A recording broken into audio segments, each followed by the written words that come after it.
आता हे लोक आपल्या सोबत आल्याशिवाय राहणार नाही. पक्षात आल्यानंतर या उमरीमध्ये सभा झाली.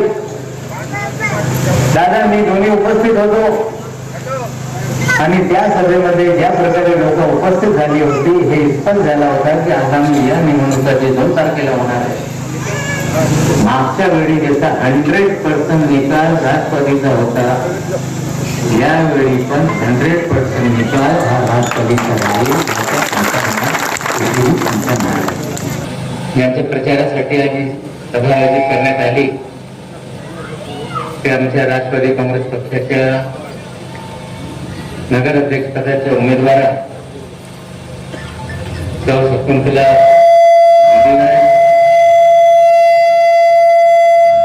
आमचे जिल्ह्याचे अध्यक्ष सन्माननीय शिवराज पाटील होटलकरजी, माधवराव पावडेजी, शिरीष देशमुखजी, सुभाषराव देशमुखजी, कैलासराव देशमुखजी, युवकांचे शहराचे अध्यक्ष सन्माननीय मोहसिन खान, सुधाकर देशमुखजी, आनंदराव बालाजीराव जाधवजी, सदाशिवराव कनवाड, एजाज खान, आसिफ पटेल, नवाज बेग, फारूक शेख, सज्जन सेठ, मोइनू पटेल साहब, जावर पटेल जी, शेख रिजवान साहब, स्टेज पे बैठे हुए तमाम लीडरान, बड़ी तादाद में आई हुई हमारी माँ बहनें, बुजुर्गों और नौजवान साथियों, आज हम लोग मुंबई शहर से आए हैं. आने वाली 2 तारीख के दिन जो उमरी नगर पालिका के चुनाव होने जा रहे हैं उसमें वोट मांगने के लिए, आपसे अपील करने के लिए आए हैं कि आने वाली 2 तारीख के दिन घड़ी का बटन दबाकर हमारे सभी उम्मीदवारों को विजयी कराएं, ये विनंती करने के लिए. वोट देते समय आपको 3 वोट डालना है. एक नगर अध्यक्ष पद के लिए हमारी बहन के लिए, और 2 आज में जो आपके प्रभाग में 2 उम्मीदवार है उनके लिए 2 वोट, 3 वोट डालकर आपको सभी लोगों को विजयी बनाने का काम करना है. गोटेकर साहेबांच्या आमच्या पक्षामध्ये काम करत असताना आमच्या पक्षाचे 2 फाड झाल्यानंतर गोटेकर परिवाराने निर्णय घेतला की पवार साहेबांच्या सोबत राहायचं. निकाल आल्यानंतर मी चिखलीकर साहेबांशी बोललो, जर आपल्याला नांदेड जिल्ह्यामध्ये पक्ष भक्कम करायचे असेल तर गोटेकर परिवार सोबत चिखलीशिवाय आपल्याकडे पर्याय नाही. चिखलीकर साहेबांचे बोलणं झालं. भाऊसाहेब गोटेकर परिवाराचे सगळे लोक मुंबईमध्ये सह्याद्री गेस्ट हाऊसला दादाशी भेटत होते. तेव्हा मला समजलं की आता हे लोक आपल्या सोबत आल्याशिवाय राहणार नाही. पक्षात आल्यानंतर या उमरीमध्ये सभा झाली. दादा मी दोन्ही उपस्थित होतो आणि त्या सभेमध्ये ज्या प्रकारे लोक उपस्थित झाली होती हे स्पष्ट झाला होता की आगामी या निवडणुका जे 2 तारखेला होणार आहे, मागच्या वेळी ज्याचा 100% निकाल राष्ट्रवादीचा होता, यावेळी पण 100% निकाल हा राष्ट्रवादीचा राहील.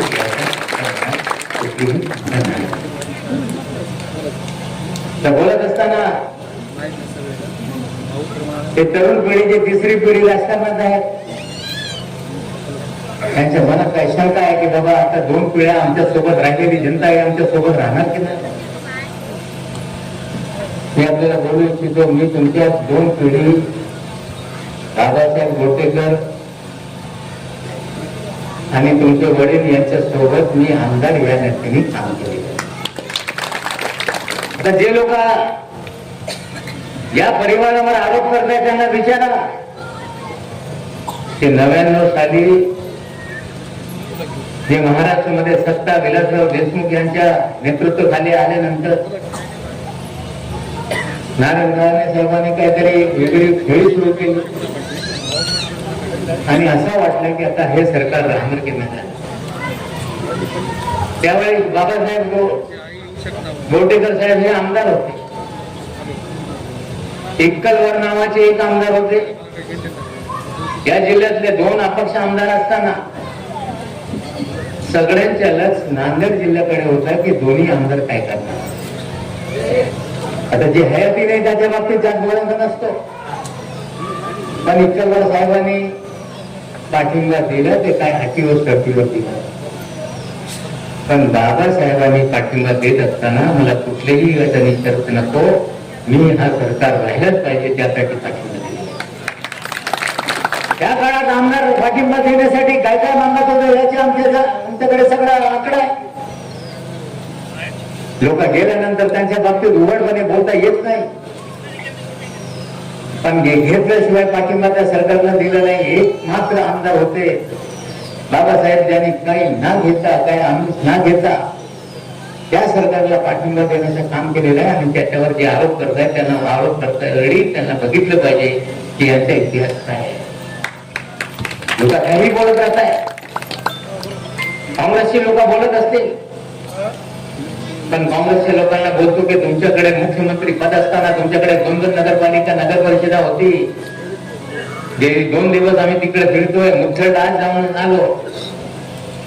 काल दुसऱ्या मतदारसंघात होतो, तिथे गल्ल्या त्यांच्या नाल्या काही दिसत नाही. लोक हैराण आहे, विशेषतः आमच्या समाजातील लोकांची जी लोकसंख्या आहे तिथे काही कामं झाली. म्हणजे इथे फिरत असताना ज्या प्रकारे आम्ही बघतो की इथे गल्ल्या व्यवस्थित आहे, नाल्या व्यवस्थित बांधण्यात आली, पाणीचे काही प्रश्न निर्माण झाले. लोकसंख्या वाढल्यानंतर निश्चित रूपाने पाणीची कमतरता वाटते. पण सत्ता आल्यानंतर तुम्हाला आश्वासन देतोय की तुमच्या जे काही पाण्याच्या नवीन योजना असेल त्याला दादाच्या माध्यमातून 100% पटकन निधी मिळेल आणि त्याला मंजुरी देण्याचे काम राष्ट्रवादी काँग्रेस पक्षाच्या. रेल्वेकडे तुम्ही नाला काढायचं सांगताय, तुमचा प्रस्ताव पाठवा. यांच्या माध्यमातून तुमच्या नगरपालिकेच्या माध्यमातून कलेक्टरकडे जाईल, कलेक्टरच्या माध्यमातून रेल्वेकडे जाईल. त्याच्या पाठपुरावा करून जे पाणी इथे साचते त्याला पण उपाययोजना करण्यासाठी जे काही योजना तुम्ही तयार केली असेल निश्चित रूपाने त्याला पाठिंबा देऊन त्याच्या पाठपुरावा करून त्याला पण मंजुरी देण्याची जबाबदारी मी स्वीकारतो. काही लोक वेगळ्या प्रकारचे काहीतरी बोलत राहत आहे. आमदार साहेब इधर आए थे और मैंने वीडियो देखा, वो मुझसे सवाल पूछ रहे थे कि नवाब मलिक ने क्या किया है.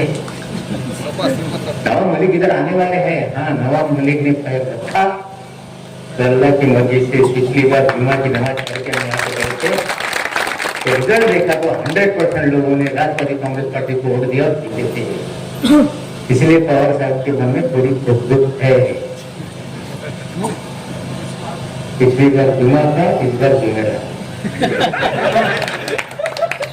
और हमारे यहाँ बोलते हैं कि जुमेरात हरी मुराद, और जो हमारी मुराद है ऊपर वाला इंशाअल्लाह पूरा करेगा. इस बार की यात्रा पूरी तरह से हमारे साथ रहने वाला है. और सब बोल रहे थे कि यहाँ से धर्मपुरी का काम नवाब मलिक ने किया क्या, शादी खाने का काम नवाब मलिक ने किया क्या. अरे नवाब मलिक 2019 में अल्पसंख्यक विभाग का मंत्री बना. हमने बजट में कंडीशन डाली कि निधि जाएगी तो महाराष्ट्र में दफन भूमि के लिए विभाग के माध्यम से पैसा जाएगा, शादी खाने को पैसा जाएगा. अल्पसंख्यक विभाग का पैसा जो लाके यहाँ पे आमदार के नाते आपने काम कराया, ये धोरण बनाने का काम नवाब मलिक ने किया था. इसलिए दफन भूमि का और यहाँ पर शादी खाने का काम हुआ. सभी आमदारों को हमने पैसा देने का काम किया. और आप आंकड़ा देखोगे तो कोई आमदार निधि से काम नहीं हुआ, अल्पसंख्यक विकास निधि से ये काम हुआ है जो हमने पूरी तरह से धोरण बनाया है. सिर्फ उमरी में नहीं, पूरे महाराष्ट्र के अंदर हजारों जगह से ये काम हुआ है. हम आपसे कहना चाहते हैं कि बहुत सारे लोग हम पे आरोप लगाने का काम करते हैं कि राष्ट्रवादी कांग्रेस पार्टी भारतीय जनता पार्टी के साथ मिलकर सरकार में है. हाँ, हम सरकार में हैं, लेकिन ये हमारा पॉलिटिकल एडजस्टमेंट है. हम वैचारिक रूप से भारतीय जनता पार्टी के साथ नहीं खड़े. हम अपनी धर्मनिरपेक्षता को कभी नहीं छोड़ सकते. हम धर्म के नाम पर राजनीति नहीं करना चाहते, जाति के नाम पर राजनीति नहीं करना चाहते. और बार बार अजीत पवार साहब ने, राष्ट्रवादी कांग्रेस पार्टी ने स्पष्ट किया है कि हम शिव साहू फुले अम्बेडकर की विचारधारा पे अपनी राजनीति करना चाहते हैं। हम सत्ता में अगर साथ में है तो हम विचारधारा छोड़ नहीं सकते। और आज भी महाराष्ट्र में जब जब कहीं पे अल्पसंख्यकों पे, मुसलमानों पे, दलितों पे अन्याय होता है तो कांग्रेस के लोगों के मुंह में आइसक्रीम जम जाती है, मुंह खुलता नहीं। लेकिन जब अन्याय होता है तो राष्ट्रवादी कांग्रेस पार्टी का नेता अजीत पवार सामने खड़ा होता है। सतारा में कोई अन्याय होगा तो अजीत पवार वहां पहुंचता है। कोल्हापुर में कहीं अन्याय होगा तो अजीत पवार वहां पे पहुंचता है। कोई गलत बात होती है तो फैसला करने का काम करता है। और हम भले भारतीय जनता पार्टी के साथ होंगे, लेकिन हम धर्म छोड़कर राजनीति नहीं करना चाहते। ये पॉलिटिकल एजेंडा है। आज है कोई किसके साथ कल कहां होगा उसकी गारंटी कोई ले सकता है? लेकिन जो लोग कांग्रेस में थे आज वो कौन सी पार्टी में आते हो? आज कर्नाटक में क्या हो रहा है? कांग्रेस पार्टी अपने आप कहीं ना कहीं अपने विवादों से, झगड़ों से पूरी तरह से देश में पूरी तरह से कमजोर होते जा रही है। आज यहाँ पे राष्ट्रवादी कांग्रेस पार्टी अपनी विचारधारा से कभी भी समझौता कर नहीं सकती। और हम लोग आपको पूरी तरह से आश्वासन देना चाहते हैं कि महाराष्ट्र की धरती पे खास करके अल्पसंख्यक समाज में अगर कोई अन्याय अत्याचार होगा तो राष्ट्रवादी कांग्रेस पार्टी सबसे पहले आगे आके खड़े रहेगी और आप लोगों के साथ खड़े रहने का काम करेगी। मैं आपसे वादा करने का काम करना चाहता हूँ कि गोटेकर परिवार के लोग यहाँ पर है, तुमको चिंता करने की जरूरत नहीं। कोई क्या बोलता है उससे आपको डरने की बात नहीं, आपके मन में शंका लाने की बात नहीं कि आपको गोटेकर के परिवार के साथ उमरी की जनता खड़ी रहेगी कि नहीं। हम लोगों को पूरी तरह से विश्वास है कि उमरी की जनता पहले भी आपके साथ खड़ी थी और इस बार भी खड़ी रहेगी। और इस बार भी हम लोग को उम्मीद है कि यहाँ पर राष्ट्रवादी कांग्रेस पार्टी का पूरा पैनल जीत कर आएगा। और सभी लोगों को 3-3 वोट देने का काम करना है। और घड़ी का बटन कौन लोग दबाएंगे? हाथ उठाकर बताओ।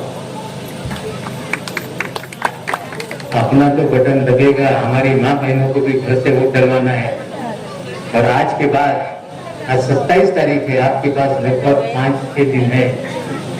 आपकी जिम्मेदारी बनती है कि आप अपने परिवार के लोग हों, आपके दोस्त हों, आपके जानने वाले हों, सभी लोगों को जाकर समझाना पड़ेगा। और नतीजा जब हम 3 तारीख को टेलीविजन देखेंगे तो हम ये पूरी तरह से जो आश्वस्त होकर यहाँ से जाएंगे कि जो नतीजा आज से 9 साल पहले 2016 में आया था वही नतीजा इस बार 2025 में मिलेगा। हम आपको वादा करने का काम करते हैं। हमारी बहनें यहाँ पर है। अजीत पवार जी ने लाडली बहन योजना लाने का काम किया। जब योजना आई, पैसे आए लोगों के खाते में, कांग्रेस वाले बोलते थे अब तक तो ये योजना है, मतदान न करके भी योजना बंद हो रहा है। चले तो पैसे येते की नाही? पैसे येते। आणि काही लोक बोलतात ही योजना जास्त काळ चालू शकत नाही, 40,000 कोटी रुपये कुठून आणणार आहे?